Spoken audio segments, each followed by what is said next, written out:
तो हेलो बच्चों, good evening. आप सभी का पुनः स्वागत है एसएन कोचिंग क्लास में। तो आज का हमारा लेक्चर क्या होने वाला है? आज का हमारा लेक्चर है वैद्युत द्विध्रुव के कारण वैद्युत क्षेत्र की तीव्रता। ठीक है, तो हम आज इसी के बारे में पढ़ेंगे। ठीक, तो इसको जानने के पहले हम सबसे पहले क्या सीखेंगे? चित्र। यदि आप चित्र को अच्छे से समझ जाएंगे तो ये जो इसका फार्मूला है वो आसानी से आपको प्राप्त हो जाएगा। तो पहले हम चित्र में आपको बना देते हैं। चित्र क्या है कि यहाँ पे कोई माइनस आवेश है और यहाँ पे क्या है, कोई प्लस आवेश है। ठीक है, तो चल ही नहीं रहा है। अब ये दो बिंदु आवेश है जिसका नाम क्या है? A B. ठीक, चल नहीं रहा यार, दूसरा ले लेते हैं। ठीक है, ये ले लेते हैं। तो दो बिंदु आवेश हैं जिनका नाम क्या है? A B. ठीक, और इस पे कौन सा आवेश है? प्लस क्यू, और दूसरे पे क्या है? Minus Q. ठीक है, और यहां से हम इसको मिलाने पर इसकी दूरी कितना मिला हमको? 2l। ठीक, इसे क्या बोलते हैं? द्विध्रुव आघूर्ण। ठीक है, अब इसके मध्य बिंदु O से R दूरी बना लेते हैं। यहाँ पे R दूरी पर ये यहां तक। ठीक, R दूरी पर स्थित कोई बिंदु P ले लेते हैं। ठीक है, कोई बिंदु P है जहां पे आपको वैद्युत क्षेत्र की तीव्रता की गणना करनी है। यहाँ पे क्या निकालना है? वैद्युत क्षेत्र की तीव्रता, मतलब E निकालना है। ठीक, जितने सबको समझ में आ गया होगा। अब इसका माना लिखने से पहले यहाँ पे देखो, ये माइनस है। माइनस आवेश के कारण वैद्युत क्षेत्र की तीव्रता की दिशा किधर रहेगी? अंदर की ओर, उसकी ओर आता है। और प्लस आवेश का उससे क्या होता है? दूर की ओर जाता है। तो प्लस आवेश से उसके दूर की ओर बनाते हैं जो कि E1 है, और माइनस आवेश कारण जो रहेगा उसकी ओर आएगा, तो इसका जो बनेगा इधर रहेगा। ये हो गया आपका E2। ठीक, माइनस आवेश के कारण E2 है और प्लस आवेश कारण E1 है। ठीक, तो माना हम क्या लिखेंगे भैया? सुन लीजिए, लिखेंगे नहीं हम। क्या है कि माना AB एक द्विध्रुव आघूर्ण है इस पे प्लस आवेश तथा माइनस आवेश दो बिंदु आवेश स्थित हैं। सॉरी, ऐसे बोल सकते हैं कि AB एक द्विध्रुव आघूर्ण है जो दो बिंदु आवेश माइनस क्यू तथा प्लस क्यू से बने हुए हैं, जिनके बीच की दूरी क्या है? 2l है। जिनके बीच की दूरी क्या है? 2l है। बिंदु द्विध्रुव के बिंदु O से या मध्य बिंदु O से R दूरी पर स्थित कोई बिंदु P है जहां पे हमें वैद्युत क्षेत्र की तीव्रता की गणना करनी है। ठीक, सबको समझ में आया? तो ये आप लोग बना के लिख लीजिएगा। आप क्लास 12 में आ गए हैं तो इतना तो वही करेगा आपको बनाना। ठीक है, तो बनाना सीखिए। बार बार अभी पढ़ाते पढ़ाते आपको खुद सीखते सीखते खुद ही आ जाएगा। हम पढ़ाते रहेंगे, आप सीखते रहेंगे। ठीक, चलो, तो सबसे पहले क्या लिखेंगे हम? यहाँ पे प्लस आवेश के कारण, प्लस क्यू आवेश के कारण बिंदु P पर वैद्युत क्षेत्र की तीव्रता। तो भैया लोग, हम पहले किसके लिए निकालेंगे? पहले प्लस आवेश कारण बिंदु P पर वैद्युत क्षेत्र की तीव्रता निकालेंगे। तो आप लोग पीछे पढ़े हैं कि बिंदु आवेश का वैद्युत क्षेत्र की तीव्रता का फार्मूला क्या होता है? E = 1/4πε0 Q/r²। तो उसी को फॉलो करते हुए हम क्या लिखेंगे? यहाँ पे प्लस आवेश कारण क्या हो जाएगा? E1 है वैद्युत क्षेत्र की दिशा। E1 = क्या हो जाएगा? 1/4πε0 Q/ में इसकी दूरी देखो, यहां से यहां की दूरी देखना है। ठीक है, तो यहां से यहां की दूरी कितना भैया? R है।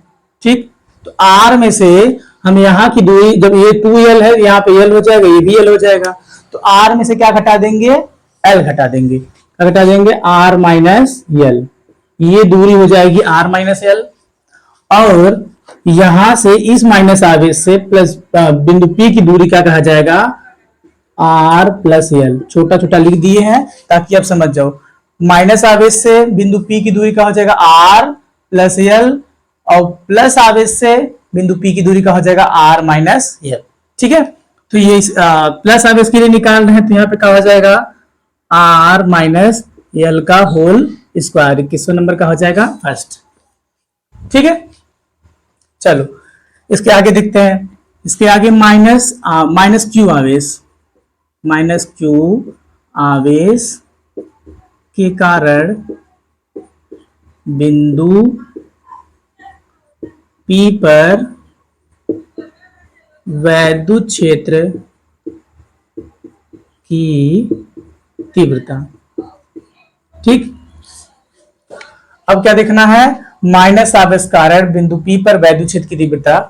तो यहाँ पे अब क्या करना होगा कि ये वेक्टर E1 बनेगा और ये क्या बनेगा, E2। इसी प्रकार ये भी बन जाएगा 1/4 पाई एप्सिलॉन नॉट। ठीक, 1/4 पाई एप्सिलॉन नॉट। तो यहाँ पे आवेश Q है, Q अपान में क्या हो जाएगा, R प्लस L। दूरी कितना है यहाँ पे, R प्लस L का होल स्क्वायर। यहाँ पे हम लिख दिए आपको पहले ही, इसका दूरी का है R प्लस L, उसका क्या है R माइनस L। ठीक है, अब क्या करेंगे हम लोग, परिणामी निकालेंगे। इसका परिणामी निकालेंगे, लिखो यहाँ पे, अतः परिणामी तीव्रता। परिणामी तीव्रता क्या होगा, यहीं से देखो, चल तो नहीं रहा ये।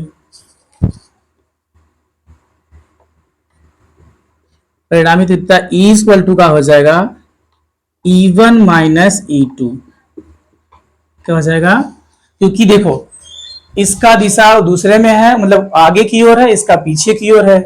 तो एक दूसरे के जब विपरीत चलते हैं तो हम क्या करते हैं, घटा देते हैं। ठीक है, तो हम एक दूसरे से क्या कर देंगे, घटा देंगे। तो यहाँ पे क्या लिखा जाएगा, देखो समीकरण E1 यहाँ पे है, समीकरण 1 और समीकरण 2। तो यहाँ पे लिखेंगे समीकरण 1 व 2 से। ये लोग क्या मिलेगा, E इक्वल टू, इसका वैल्यू रखो 1/4 पाई एप्सिलॉन नॉट Q अपान में R माइनस L का होल स्क्वायर। बताइए, E1 के स्थान पे इतना रख दिए पूरा समीकरण 1 से, अब E2 के स्थान पे कहां से रखेंगे, समीकरण 2 से। तो माइनस क्या हो जाएगा, माइनस 1/4 पाई एप्सिलॉन नॉट। ठीक, और Q अपान में क्या हो जाएगा, R प्लस L का होल स्क्वायर। बताइए, यहां तक किसी को समस्या? ठीक है, इतना समझ में आया होगा। अब इसके आगे क्या करेंगे कि आपको दिख रहा होगा इनमें कॉमन क्या है। कॉमन दिख रहा है तो हम क्या लिखेंगे कॉमन में, देखो 1/4 पाई एप्सिलॉन नॉट इसमें भी है, इसमें भी है, और Q इसमें भी है और इसमें भी है। तो क्या करेंगे, इसको कॉमन ले लेंगे। तो हम 1/4 पाई एप्सिलॉन नॉट कॉमन ले लिए और Q भी ले लिए हैं। बचा क्या ब्रैकेट के अंदर, यहाँ पे बचेगा 1/R माइनस L का स्क्वायर होल स्क्वायर माइनस 1/ क्या हो जाएगा, R प्लस L का होल स्क्वायर। बताइए, समझ में आ रहा है सबको? चलो आगे देखते रहिए। अब क्या करेंगे हम कि इसको वैसे ही लिखेंगे 1/4 पाई एप्सिलॉन नॉट Q, इसका मल्टीप्लाई यहाँ, इसका मल्टीप्लाई यहाँ, और इन दोनों का एक ही में कर देंगे। ठीक है, तिरिया गुणा आप करना जानबे करते हैं ऐसे ऐसे। इसका यहाँ पे कर देंगे तो क्या मिलेगा आपको, R प्लस L का whole square minus R minus L का होल स्क्वायर। ठीक है, बटे में क्या हो जाएगा, इसका इसमें कर देंगे तो हमको यहाँ पे मिलेगा R माइनस L का whole square into R plus L का होल स्क्वायर, ब्रैकेट क्लोज।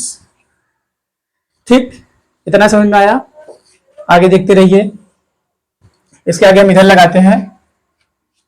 अब क्या करेंगे कि इसको हम तोड़ देंगे a प्लस बी को होल स्क्वायर में, और इसको देखो a स्क्वायर, इसको पूरा a मान लेते हैं, इसको b मान लेते हैं। तो a स्क्वायर और सॉरी ये गड़बड़ हो रहा है, इसको हम क्या करते हैं, ए बी स्क्वायर में है, ए बी स्क्वायर में है, तो हम क्या करेंगे, एक ही ब्रैकेट में लिख देंगे, ठीक है।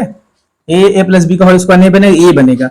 ये देखो ये वाला बीच में माइनस है, यहाँ पे ए और यहाँ पे बी, ए स्क्वायर माइनस बी स्क्वायर बना सकते हैं, या तो ए प्लस बी का होल स्क्वायर में हम अलग अलग तोड़ सकते हैं, ठीक है। दो तरीका है, आप दोनों तरीके से कर सकते हैं। और ये दोनों देखो एक ही जैसा दिख रहा है, केवल यहाँ माइनस है यहाँ प्लस है, तो हम दोनों को दोनों में स्क्वायर लगा हुआ है, दोनों को हम एक ही कोष्टक में लिख करके होल स्क्वायर कर देंगे, ठीक है। जैसे देखो यहाँ पे हम करते हैं, ऐसे बताते रहेंगे तो समझ में थोड़ा कम आने वाला है।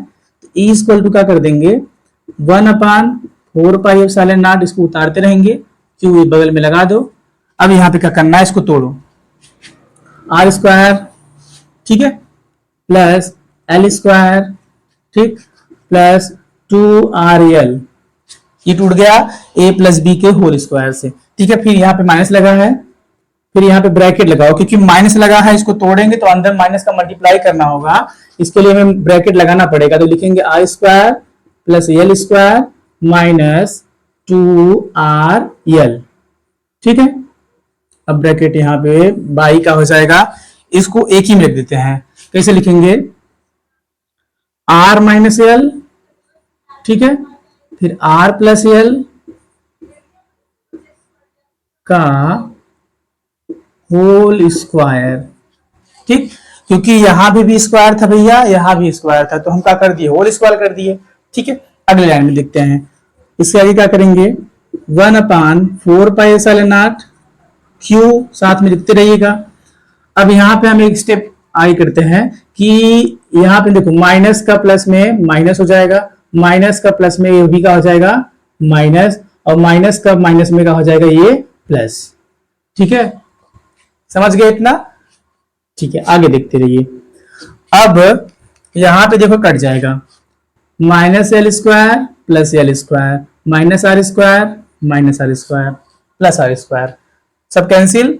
और ये देखो एक कोष्टक में ए प्लस बी, दूसरे कोष्टक में ए माइनस बी, किसका सूत्र बन रहा है, ए प्लस बी का होल स्क्वायर, सॉरी ए स्क्वायर माइनस बी स्क्वायर का। तो यहाँ पे हम इसको देखो जो बचा उसको उतार लेते हैं, तो क्या क्या बचा है, 2RL into sorry plus 2RL, by में क्या हो जाएगा, बाई में इसको हम ऐसे लिख सकते हैं, आर गड़बड़ हो रहा है कहा,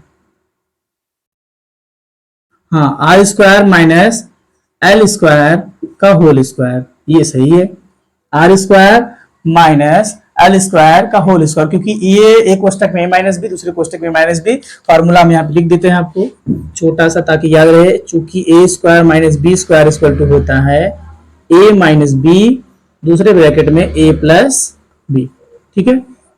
ये आपको फॉर्मूला याद रखेंगे, ठीक है। आगे क्या करेंगे कि वेक्टर E इक्वल टू हो जाएगा 1/4πε0, क्यू साइड में रखेंगे। अब इसको देखो, इसको हम लिख सकते हैं कि 4 ऐसे 2 इंटू टू या 4 कर दो, सीधा सीधा 4RL, ठीक है। 2 कितना हो गया, 4RL बाई, यहाँ पे इसको लिखेंगे R square minus L square का होल स्क्वायर, ठीक, इतना समझ में आया भैया। अब यहाँ पे चूंकि एल स्क्वायर हम लोग क्या मान लेंगे, L square is less then क्या है 1 के, जो एल स्क्वायर का मान है 1 से बहुत छोटा है, तो इसका मतलब यहाँ पे हम लगभग का मान लेंगे 0 है, तो यहाँ पे 0 रखेंगे तो एल स्क्वायर हट जाएगा, तो हटने का मतलब ये है क्या हो जाएगा यहाँ पे कि 1/4πε0, और ये 2 क्यू का अंदर मल्टीप्लाई कर देंगे तो हमें पे क्या मिलेगा, यहाँ पे 4QL इंटू आर बाई, यहाँ पे एल स्क्वायर हट जाएगा तो बचेगा आर स्क्वायर का होल स्क्वायर, ठीक है। या डायरेक्ट कर देते हैं, यहाँ पे इतना माथापच्ची करने की जरूरत नहीं है, ये 0 हो गया तो 2 दूनी 4, यहाँ पे सीधा क्या कर देंगे 4, एक आर से क्या हो जाएगा कैंसिल, ठीक है, एक आर से कैंसिल हो जाएगा। तो यहीं पे हम लोग इसमें निकाल लेते हैं, क्या बना लेते हैं 1/4πε0, इसको 2 को तोड़ दो, 2 into 2QL by are cube, ठीक है, इसको तोड़ दिए, 2 इंटू 2QL, आर से कैंसिल हो गया, यहाँ पे 3 आर बचेगा, तो इसका देखो फार्मूला, इसका फार्मूला हम जानते हैं, P इक्वल टू का होता है 2QL होता है। ठीक है, जानते कि नहीं जानते? हम लोग जानते हैं ना, P इक्वल टू का होता है 2QL। तो जहां पे 2QL वहां पे क्या रख देंगे, P रख देंगे। तो फार्मूला आपको क्या बन जाएगा, E equal to 1/4 pi epsilon naught 2P by में R क्यूब, 2P बाई में R क्यूब। यही आपका क्या हो जाएगा, अक्षीय स्थिति के लिए वैद्युत क्षेत्र की तीव्रता का फार्मूला। ठीक है भैया लोग, इतना आपको अच्छे से समझ में आ गया होगा, तो आप नोट करेंगे। तो चलिए बच्चे लोग, तो इसके बाद हम लोग क्या देखते हैं, निरक्षीय स्थिति। क्या देखते हैं, निरक्षीय स्थिति। अभी इसके पहले क्या पढ़ रहे थे, अक्षीय स्थिति।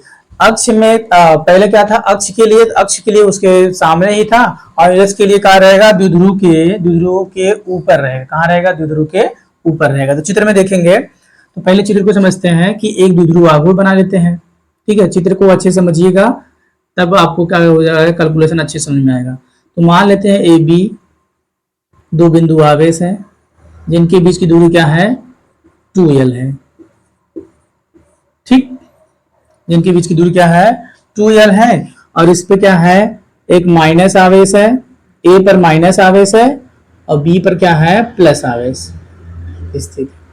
तो ये क्या बन गया, एक द्विध्रुव आघूर्ण बन गया है। क्या बन गया है, द्विध्रुव आघूर्ण बन गया है। अब हमको निकालना, ये देखो इधर चलेंगे या इधर चलेंगे तो अक्ष कहा जाता है, और ऊपर चलेंगे या नीचे चलेंगे तो क्या कहा जाएगा, निरक्ष कहा जाएगा। तो हम मान लेते हैं कि यहाँ पर कोई बिंदु P है। क्या है, यहाँ पर कोई बिंदु P है। अब इस बिंदु P से यहाँ पे हम इसको मिला देंगे। ठीक है, इसकी दूरी क्या होगी, R। क्या होगी, R। ठीक, इस बिंदु को O मान लेते हैं, और यहां से ये दो बराबर भागों में बांटता है, तो ये 2L था, ये क्या हो जाएगा, LL। ठीक है, तो माना में कैसे लिखेंगे आप लोग, माना AB एक द्विध्रुव आघूर्ण है, इसके बीच की दूरी क्या है, 2L है। तो द्विध्रुव आघूर्ण के मध्य बिंदु O से, कहां से, मध्य बिंदु O से निरक्ष स्थिति पर, कहां पे, निरक्ष स्थिति पर R दूरी पर स्थित बिंदु P, निरक्ष स्थिति पर R दूरी पर स्थित बिंदु P पर वैद्युत क्षेत्र की तीव्रता की गणना करनी है। इतना मानाम लिखेंगे। ठीक है, अब मानाम लिखने के बाद फिर हम इसको और आगे सुधारते हैं कि यहां पे देखो, इसको बिंदु P को हम Q से मिला देते हैं। कहां से मिला देंगे, -Q से, और तिरछा हो जा रहा है। ठीक है, ये -Q से मिला दिए हैं, और ये वाला कहां से मिला देंगे हम लोग, +Q से। ठीक, इसको मिला दिए +Q से, इसको मिला दिए -Q से। चित्र को अच्छे से समझते रहिए भैया। ठीक है, आगे देखो, अब यहां से यदि हम बात करें कि -Q1 के लिए या -Q के लिए वैद्युत क्षेत्र की दिशा किधर होगी, तो वैद्युत क्षेत्र की दिशा उसी की ओर होती है। तो यहाँ पे जो E1 होगा इधर ही होगा। ठीक है, और प्लस आवेश कण का होता है उससे दूर की ओर होता है, तो प्लस आवेश कण से दूर होगा तो इसका दूर इधर जा रहा है, तो हम यहाँ पे इस तरीके से बनाएंगे। ठीक है, ये हो जाएगा आपका E2। क्या हो जाएगा, E2। बताइए। ठीक, अब फिर क्या करेंगे कि द्विध्रुव के अक्ष के समांतर, ये द्विध्रुव का अक्ष है, इसके समांतर यहाँ पे हम एक रेखा खींच देंगे। सॉरी, अभी पहले इसका कोण का मान लेते हैं 2θ। कितना मान लेते हैं, पूरा 2θ है। यदि हम इस पे एक अक्ष खींच देंगे इसके समांतर, तो ये थीटा हो जाएगा, और ये क्या हो जाएगा आपका थीटा, दो बराबर भागों में बढ़ जाएगा। तो एकांतर कोण से अगर ये कोण थीटा है, तो ये वाला भी कोण का हो जाएगा, थीटा हो जाएगा। तो ये आप हमेशा याद रखेंगे, ताकि आपको आगे चल के जो हम cos थीटा निकालेंगे तो हमको जरूरत पड़ेगी इसका थीटा का, कि कहां से थीटा आया। ठीक है, तो आप बता देना कि यहाँ पे माने हैं कि यहाँ पे थीटा क्या है, 2θ है, और इनको हम जब इसके समांतर द्विध्रुव के अक्ष के समांतर हमें ऊपर लाइन में खींचेंगे, तो ये 2θ को आधे आधे में बांट देगा, और एकांतर कोण के कारण ये क्या हो जाएगा, थीटा हो जाएगा। ठीक है, चलो अब ज्ञात करेंगे। ज्ञात करने के पहले अब इसकी दूरी देखो, पी ओ ए एक त्रिभुज का निर्माण कर रहा है, तो यहाँ पे हम एल माने हैं, यहाँ पे आर माने हैं, तो यहाँ पे ये का हो जाएगा लंब हो जाएगा और ये आधार। तो ये इसकी भुजा ज्ञात करने के लिए क्या पढ़े हैं, पाइथागोरस प्रमेय। पाइथागोरस प्रमेय से पढ़े हैं कर्ण का स्क्वायर इक्वल टू लंब का स्क्वायर प्लस आधार का स्क्वायर। तो वैसे स्क्वायर करेंगे तो यहाँ पे आपको क्या मिलने वाला है कैलकुलेशन में, R square plus L square. ठीक है, उसी प्रकार इस त्रिभुज में भी निकालेंगे तो इसका भी यही मिलने वाला है, R square plus L square. बताओ भैया इतना समझ में आया सबको? ठीक है, अब यदि इतना समझ में आपको चित्र बढ़िया से आ गया होगा तो हम कैलकुलेशन आसानी से कर पाएंगे। यदि नहीं समझ में आ रहा तो फिर से पीछे करके वीडियो को फिर से एक बार समझिएगा, आसानी से समझ में आ जाएगा। ठीक है, चलो आगे क्या करेंगे अब कि माइनस आवेश के क्या लिखेंगे, माइनस आवेश, सॉरी गड़बड़ हो रहा है, तो माना दिखा दिए हैं, माना कैसे लिखा जाएगा उसको बता दिए हैं। हाँ ठीक है, तो हम क्या लिखेंगे, माइनस क्यू आवेश के कारण, माइनस क्यू आवेश के कारण बिंदु P पर वैद्युत क्षेत्र की तीव्रता।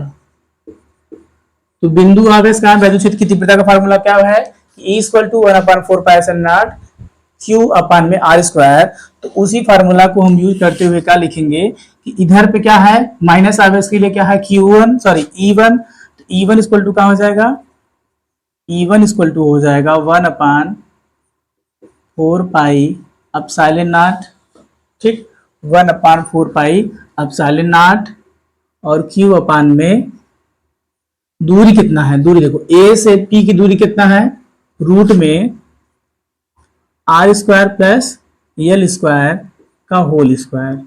ठीक है, बताओ इतना समझ में आया?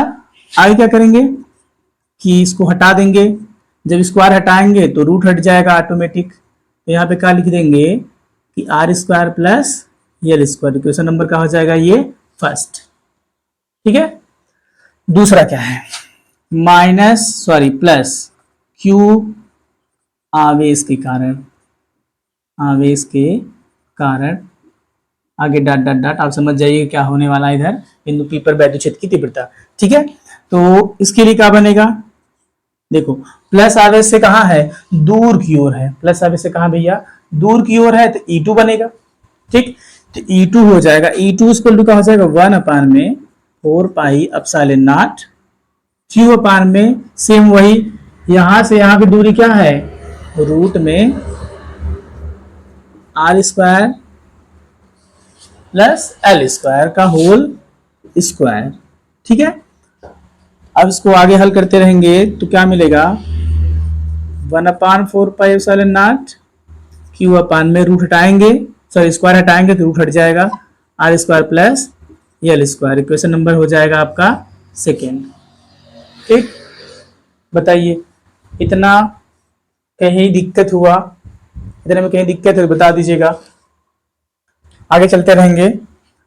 आगे क्या करेंगे, अब इसका हम परिणामी निकालेंगे, दोनों वेक्टर E1 और वेक्टर E2 दोनों निकल गया है, तो हम परिणामी निकालने से पहले हम मान लेते हैं कि माना एक ही जैसा है, तो E1 क्या है, E1 E2 दोनों क्या है, बराबर है, बराबर किसके हैं, 1/4 pi epsilon not Q upon में R square plus L square के बराबर है।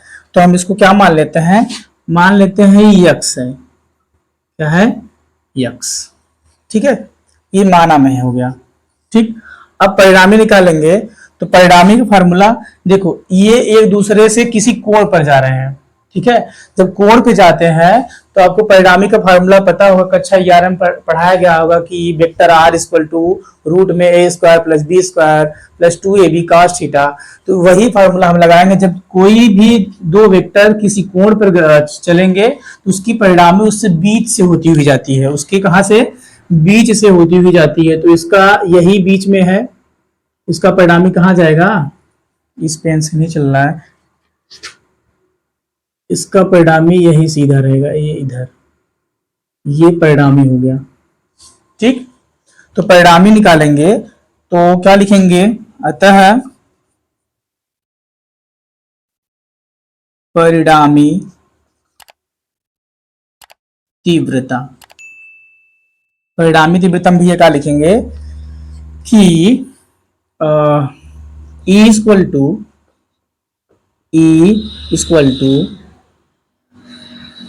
रूट में E1 के स्क्वायर प्लस E2 के square plus 2E1 E2 cos theta. बताइए, ठीक है। अब इसी को हम आगे हल करते रहेंगे, तो यहां पे क्या लिखेंगे, E इक्वल टू रूट में E1 क्या है, x माने हैं, E2 क्या माने, x माने हैं, तो x का स्क्वायर प्लस x का square plus 2x into x, और यहाँ पे हो जाएगा cos, और थीटा का माना गया है यहाँ पे पूरा एंगल 2 थीटा के बराबर। कितना बराबर माना गया है, 2 थीटा। तो यहाँ पे हम क्या लगा देंगे भैया, 2 थीटा। बताइए, यहां तक सबको समझ में आया? समझ में आ रहा हो तो आगे देखते रहिए। E इक्वल टू क्या करेंगे, अब देखो, अब यहाँ पे एक्स स्क्वायर है, तो यहाँ पे हो जाएगा 2x स्क्वायर प्लस, यहाँ पे देखो यो हो जाएगा 2x स्क्वायर कॉस 2 थीटा। बताइए, यहां तक समझ में आया? आगे हल करते हैं, ठीक है, देखते रहिए। अब यहाँ पे हम क्या लिखेंगे, E इक्वल टू का मिलेगा रूट में, देखो यहाँ पे 2x स्क्वायर है, यहाँ भी का है 2x स्क्वायर है, तो हम कॉमन लेते हैं 2x स्क्वायर, तो बचेगा 1 प्लस कॉस 2 थीटा। कब मिलेगा हमको, कॉस 2 थीटा। ठीक है, तो cos 2 थीटा का आप फार्मूला जानते हैं, वही फार्मूला यहाँ पे रख देंगे, तो यहाँ से 1 कैंसिल हो जाएगा। cos 2 थीटा का फार्मूला 2 होता है, 3 होता है, तो जो यहाँ पे यहाँ पे माइनस बनाना चाहिए, -1 प्लस 1 से क्या हो जाएगा, कैंसिल। तो इसके फार्मूले में क्या रखेंगे कि cos 2 थीटा इक्वल टू होता है 2 cos स्क्वायर थीटा -1, या तो 1 माइनस 2 साइन स्क्वायर थीटा। तो 1 माइनस 2 साइन स्क्वायर थीटा नहीं लिखा जाएगा, क्या लिखा जाएगा यहाँ पे, पहले इसको लिख लेते हैं, एक्स स्क्वायर 1 प्लस, यहां पे लिखेंगे 2 cos स्क्वायर थीटा -1, 2 का स्क्वायर थीटा -1। बताइए, अब क्योंकि यहाँ पे हमको माइनस चाहिए था, इसीलिए ये फार्मूला रखे, नहीं तो ये भी फार्मूला होता है 1 माइनस 2 साइन स्क्वायर थीटा, ये भी फार्मूला होता है, इसलिए हम यहाँ पे इसको नहीं रखे। ठीक है, अब देखो -1 प्लस 1 से क्या हो जाएगा, कैंसिल, -1 प्लस 1 से cancel.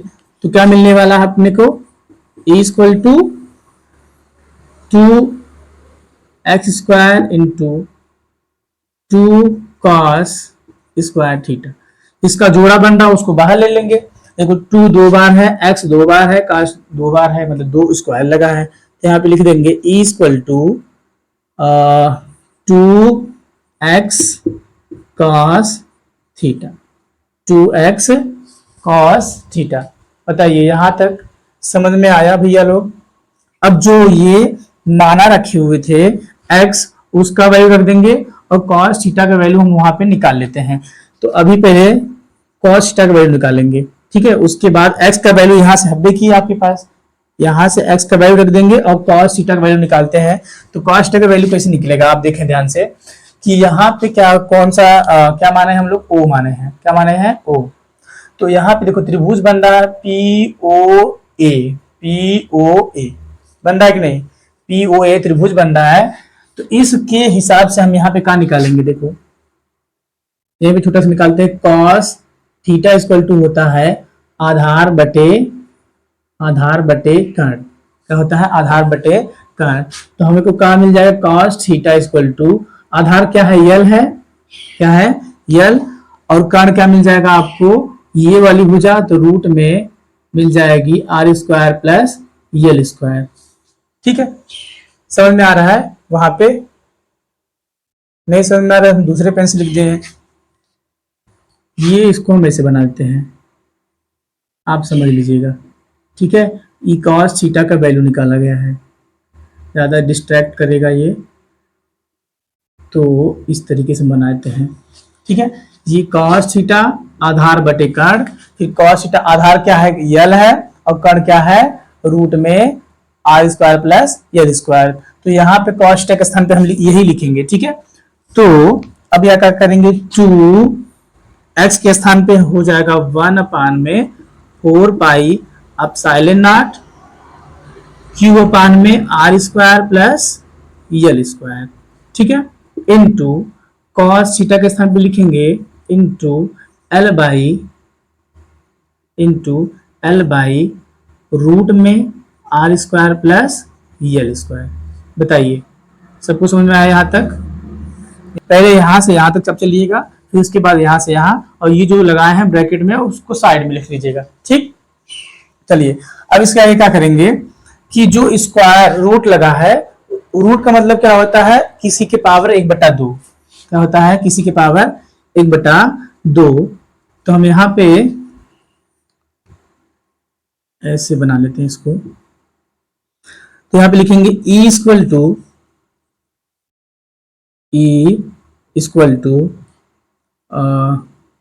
2 into 1/4 pi epsilon naught. और ये देखो इसके पावर में क्या है, 1 है, इसके पावर क्या है 1, और इसके पावर में हो जाएगा 1/2। तो R square plus L square power में क्या है 1 इंटू एल अपान में क्या हो जाएगा, रूट में, रूट हटाएंगे तो यहाँ पे बन जाएगा R square plus L square. Sir कितना गड़बड़ लिखेंगे, R square plus L square की पावर 1/2। तो आप क्या करेंगे कि 1 प्लस 1/2 जोड़ के देख लेंगे। 1 प्लस 1/2 जोड़ेंगे, 2 1 का 2 प्लस 1/2 अर्थात 3/2 आएगा। तो इसको क्या कर देंगे, मल्टीप्लाई करेंगे। तो आपको पता है गुणा में घात जुड़ता है, तो गुणा में घात को जोड़ दिए तो कितना आ जाएगा, 3/2 आ जाएगा। तो हम क्या लिखेंगे यहाँ पे कि vector E equal to 2 into क्या लिखेंगे, 2 इंटू 1/4 पाई एप्सिलॉन नॉट। 2 हटा दो भैया, 2 हटाने के बाद हम यहाँ पे 2ql लिख देते हैं। ठीक है, ये 2 यहाँ चला जाएगा, 2ql, और यहाँ पे R square plus L square power का आ जाएगा 3/2। कितना हो जाएगा, 3/2।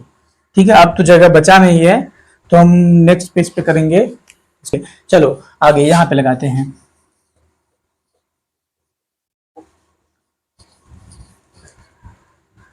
आगे क्या मिला, ये तो मिट गया।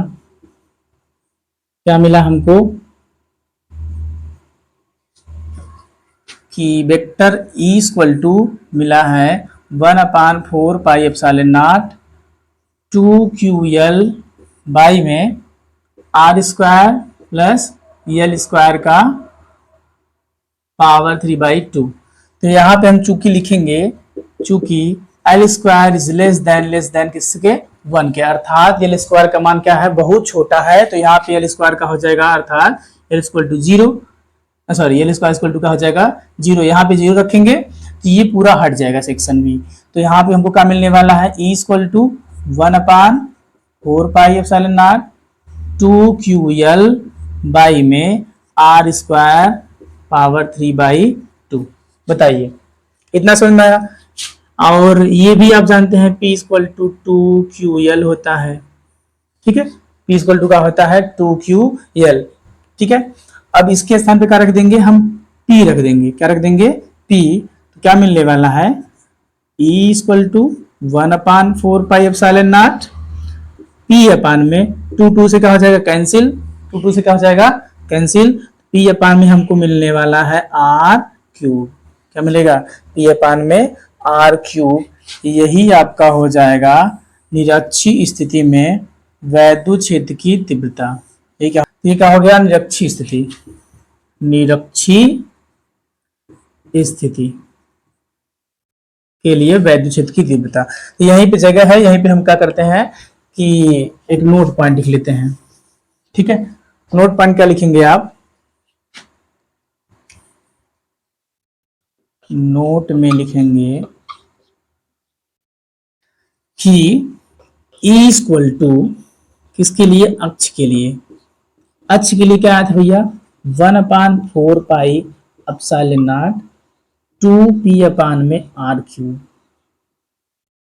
ठीक, यही आया था, क्वेश्चन नंबर का हो जाएगा फर्स्ट। दूसरा क्या है, वेक्टर E निरक्ष, इसके लिए निरक्ष के लिए आए हैं 1/4 pi epsilon naught p upon में r cube. Question number second. तो हमको समीकरण 1 व 2 से क्या दिख रहा है, समीकरण 1 व 2 से, ठीक, समीकरण 1 व 2 से क्या दिख रहा है कि वेक्टर E अक्ष बराबर 2 गुणे वेक्टर E निरक्ष, वेक्टर E सही नहीं लिखे हम, उसको मिटा देते हैं फिर से। क्या लिखा जाएगा, E निरक्ष। ठीक, इसका मतलब क्या हुआ कि जो अक्षीय स्थिति में वैद्युत क्षेत्र की तीव्रता है वो निरक्षीय स्थिति के 2 गुने के बराबर होता है, निरक्षीय स्थिति के 2 गुने के बराबर होता है। ठीक, समझ में आया नोट, चलिए ठीक है। तो उम्मीद करते हैं कि आपको ये वीडियो दोनों अक्षीय और निरक्षीय बहुत अच्छे समझ में आया होगा। ठीक है, तो ऐसे ही अपना प्यार सपोर्ट बनाए रखिए और हमारे चैनल को subscribe and like and share करना ना भूलिएगा। ठीक है, तो आज के लिए हम ये वीडियो यहीं पे समाप्त करते हैं।